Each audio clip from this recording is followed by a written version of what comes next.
आप सभी को हाथ जोड़ के नमस्कार। आप हंसते रहो हमेशा लगातार।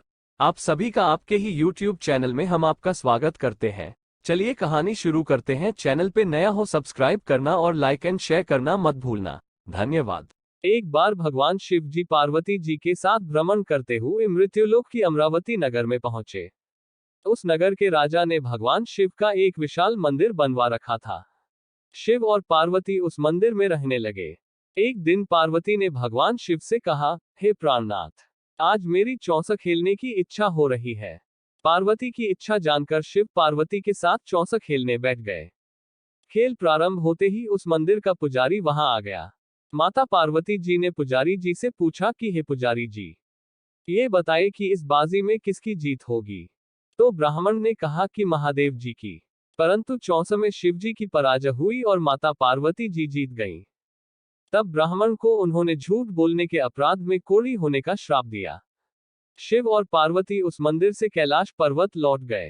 पार्वती जी के श्राप के कारण पुजारी कोढ़ी हो गया। नगर के स्त्री पुरुष उस पुजारी की परछाई से भी दूर दूर रहने लगे।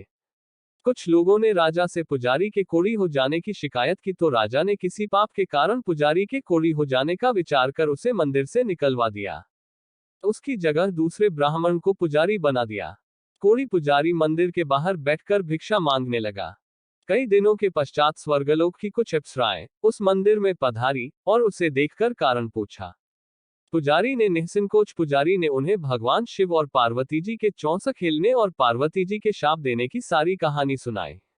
तब अप्सराओं ने पुजारी से 16 सोमवार का विधिवत व्रत रखने को कहा।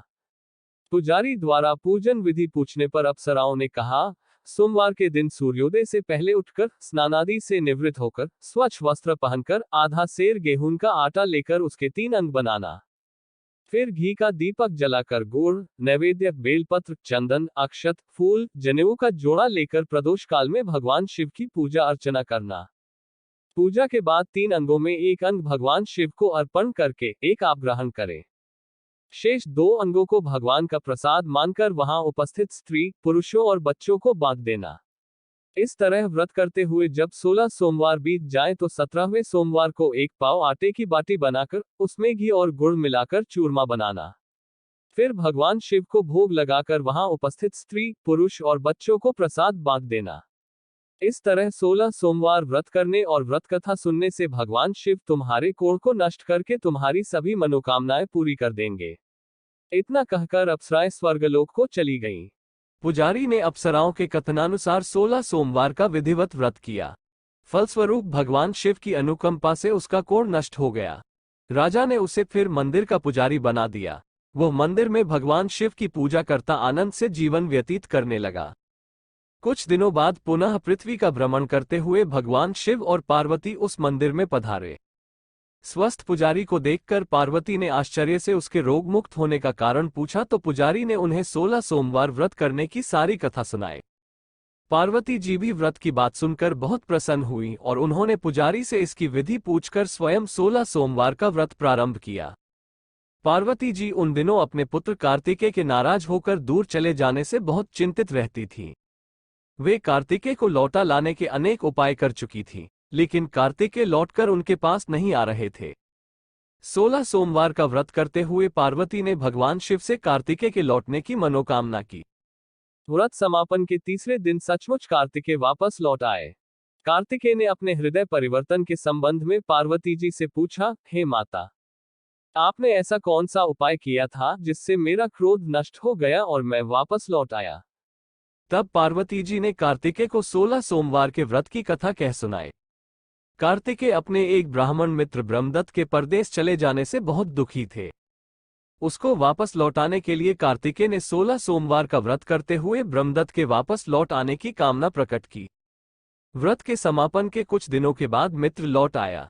ब्राह्मण ने कार्तिकेय से कहा, प्रिय मित्र, तुमने ऐसा कौन सा उपाय किया था जिससे परदेश में मेरे विचार एकदम परिवर्तित हो गए और मैं तुम्हारा स्मरण करते हुए लौट आया। कार्तिकेय ने अपने मित्र को भी 16 सोमवार के व्रत की कथा विधि सुनाई। ब्राह्मण मित्र व्रत के बारे में सुनकर बहुत खुश हुआ। उसने भी व्रत किया। 16 सोमवार व्रत का समापन करने के बाद ब्रह्मदत्त विदेश यात्रा पर निकला। वहां नगर के राजा राजा हर्षवर्धन की बेटी राजकुमारी गुंजन का स्वयंवर हो रहा था। वहां के राजा ने प्रतिज्ञा की थी कि एक हथिनी यह माला जिसके गले में डालेगी, वह अपनी पुत्री का विवाह उसी से करेगा। ब्राह्मण भी उत्सुकतावश महल में चला गया। वहां कई राज्यों के राजकुमार बैठे थे।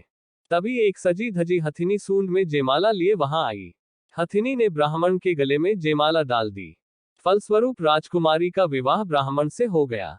एक दिन उसकी पत्नी ने पूछा, हे प्राणनाथ, आपने कौन सा शुभ कार्य किया था जो उस हथिनी ने राजकुमारों को छोड़कर आपके गले में जयमाला डाल दी? जानकर राजकुमारी ने पुत्र की इच्छा से 16 सोमवार का व्रत किया। निश्चित समय पर भगवान शिव की अनुकंपा से राजकुमारी के एक सुंदर, सुशील व स्वस्थ पुत्र पैदा हुआ। पुत्र का नामकरण गोपाल के रूप में हुआ। 16 सोमवार के व्रत करने और कथा सुनने से मनुष्य की सभी मनोकामनाएं पूरी होती हैं और जीवन में किसी तरह की कमी नहीं होती है। स्त्री पुरुष आनंद पूर्वक जीवन यापन करते हुए मोक्ष को प्राप्त करते हैं।